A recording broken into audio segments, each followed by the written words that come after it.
ఓం శ్రీ మహాగణాధిపతయే నమః. ఓం శ్రీ కార్తీకదామోదరాయ నమః. ఓ మునిచంద్ర, మీ దర్శనం వల్ల ధన్యుడనైతిని. సంశయములు తీరునట్లు జ్ఞానోపదేశం చేసితిరి. నేటి నుండి నేను మీ శిష్యుడనైతిని. తండ్రి, గురువు, అన్న, దైవము, నా సమస్తము మీరే.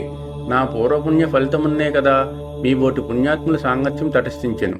లేనిచో నేను మహాపాపినయ్యి మహారణ్యంలో ఒక ముద్దుబారిన చెట్టునై ఉండగా తమ కృప వలనే కదా నాకు మోక్షం కలిగినది. మీ దర్శన భాగ్యం లేని ఎడల ఈ కీకారణ్యంలో తరతరాలుగా చెట్టు రూపున ఉండవలసినదే కదా. అట్టి నేనెక్కడా, మీ దర్శన భాగ్యం ఎక్కడా అని సత్కర్మలను మానవుడెట్లు అనుసరించవలను, దాని ఫలం ఎట్టిదో విశదీకరింపమని ప్రార్థించెను. ఓ ధనలోభ, నీవడిగిన ప్రశ్నలన్నీ మంచివే. అవి అందరికీ ఉపయోగార్థములైనట్టివి. కావున వివరించదును, శ్రద్ధగా ఆలకింపుము. ప్రతి మనుజుడు ఈ శరీరమే సుస్థిరమని నమ్మి జ్ఞానశూన్యుడగుచున్నాడు. ఈ భేదము శరీరమునికే కాని ఆత్మకు లేదు. అట్టి ఆత్మజ్ఞానం కలుగుట కొరకై సత్కర్మలు చేయవలెను. సకల శాస్త్రములు చెప్పునది అదియే. సత్కర్మలు ఆచరించి వాటి ఫలము పరమేశ్వరార్పితమునర్చన ఎడల జ్ఞానము కలుగును. మానవుడు ఏ జాతివాడో, ఎటువంటి కర్మలు ఆచరించవలెనో తెలుసుకొని అటువంటి కర్మలు ఆచరింపవలెను. బ్రాహ్మణుడు అరుణోదయ స్నానము చేయక సత్కర్మలను ఆచరించినను వ్యర్థమగును. అటులనే కార్తీక మాసమందు సూర్యభగవానుడు తులారాశిలో ప్రవేశించుచుండగా, వైశాఖములో సూర్యుడు మేషరాశిలో ప్రవేశించుచుండగా, మాఘమాసంలో సూర్యుడు మకర రాశియందుండగా, అనగా ఈ 3 మాసములందును ప్రాతకాలమున నదిలో స్నానము చేయవలెను. అటుల స్నానములు ఆచరించి దేవతార్చన చేసిన ఎడల తప్పక వైకుంఠ ప్రాప్తి కలుగును. సూర్యచంద్రగ్రహణ సమయములందును తదితర పుణ్య దినములందును స్నానము చేయవచ్చును. ప్రాతకాలమున స్నానము చేసిన మనుజుడు సంధ్యావందనము, సూర్య నమస్కారాలు చేయవలను. అట్లు ఆచరించినవాడు కర్మభ్రష్టుడగును. కార్తీక మాసమందు అరుణోదయ స్నానం ఆచరించిన వారికి చతుర్విధ పురుషార్థములు సిద్ధించును. కార్తీక మాసంతో సమానమైన మాసము, వేదములతో సరితూగు శాస్త్రము, గంగా గోదావరి నదులకు సమాన తీర్థములు, బ్రాహ్మణులకు సమానమైన జాతి, భార్యతో సరితూగు సుఖము, ధర్మముతో సమానమైన మిత్రుడు, శ్రీహరితో సమానమైన దేవుడు లేడని తెలుసుకునుము. కార్తీక మాసమందు విద్యుక్త ధర్మముగా స్నానాదులు ఆచరించిన వారు 1,000,000 యాగములు చేసిన ఫలమును పొంది వైకుంఠమునకు పోవుదురు అని ఆంగీరసుడు చెప్పగా విని మరల ధనలోభుడిట్లు ప్రశ్నించెను. ఓ మునిశ్రేష్ఠ, చాతుర్మాస్య వ్రతమని చెప్పితిరి. ఏ కారణం చేత దాన్ని ఆచరించవలెను? ఇది వరకు ఎవరైనా ఈ వ్రతమును ఆచరించి ఉన్నారా? ఆ వ్రతము యొక్క ఫలితమేమి? విధానమెట్టిది? సవిస్తారంగా విశదీకరింపమని కోరెను. అందులకు ఆంగీరసుడిట్లు చెప్పసాగిను. ఓయి వినుము.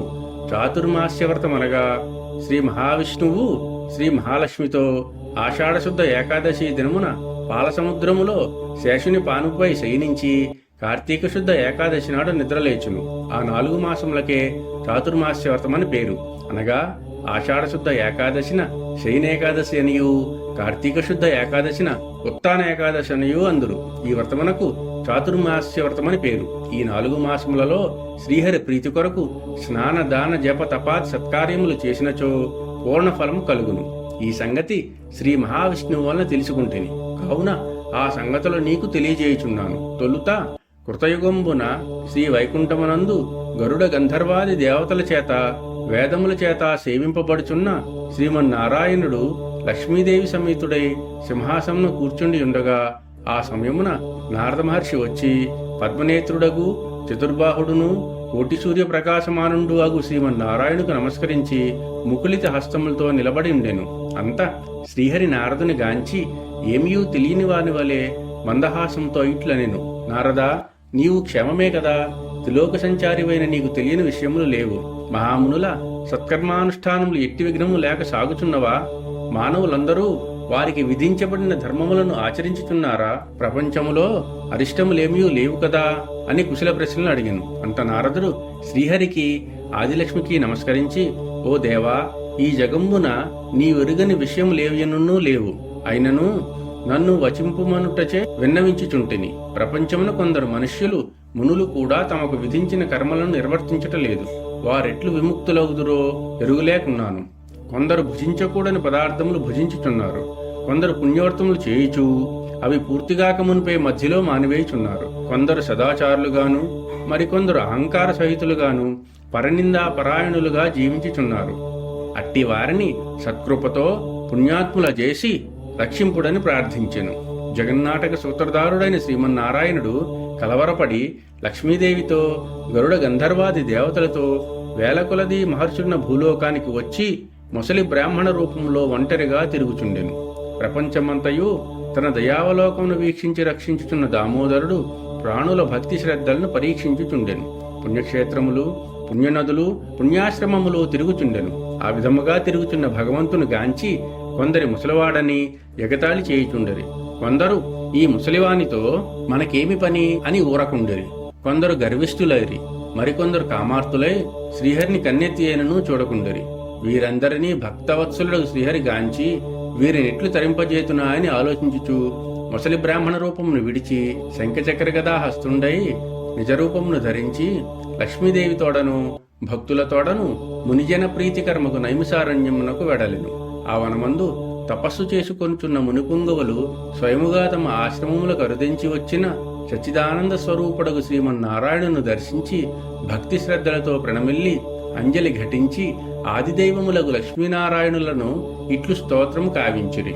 శాంతాకారం భుజగశయనం పద్మనాభం సురేశం విశ్వాకారం గగన సదృశం మేఘవర్ణం శుభాంగం లక్ష్మీకాంతం కమలనయనం యోగహృద్యానగమ్యం వందే విష్ణుం భవభయహరం సర్వలోకైకనాథం లక్ష్మీం క్షీరసముద్రరాజతనయాం శ్రీరంగధామేశ్వరీం దాసీభూత సమస్తదేవవనితాం లోకైకదీపాంకురాం శ్రీమన్మందకటాక్షలబ్ధ విభవ బ్రహ్మేంద్ర గంగాధరాం త్వాం త్రైలోక్య కుటుంబినీం సరసిజాం వందే ముకుంద ప్రియాం. అష్టాదశాధ్యాయము 18వ రోజు పారాయణ సమాప్తము. ఓం నమః శివాయ.